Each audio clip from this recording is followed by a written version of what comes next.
Bwana harusi aweza na maana yake, mtu na murua wake, lakini akaingia katikati ya wanawake akawa na dansi. Kudansi ni katika maadili ya dini yetu. Twendeni kitaratibu. Kudansi ni katika maadili ya dini yetu. Kudansi ni katika maadili ya wasiokuwa sisi. Maveli marefu kana nkia wa mamba ni katika maadili yetu. Bibi harusi uko kule, nkia wa mamba uko hapa.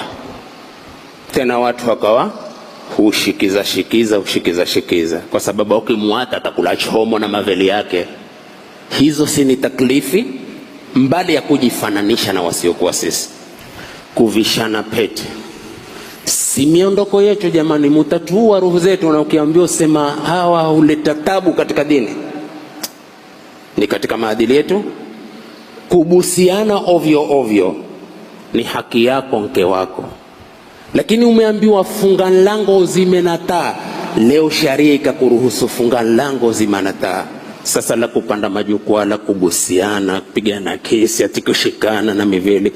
Bwana harusi wampiga joho, tena joho nguo adhim, nguo la kumuonyesha mtu ina hiba yake joho, na yule akawa amelivaa mkia wa mamba, tena mkawa mna dance tena ukawa naimba.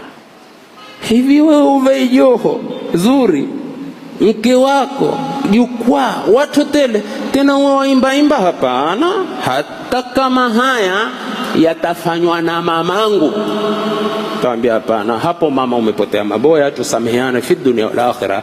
Katika dini haifai kumezeana. Naogopa nsikuone waadhibika takachika maingi kwa sababu wewe mamangu, na mama namna atakavyokuwa. Ndivyo tulivyofikia kwenye kufanana. Harusi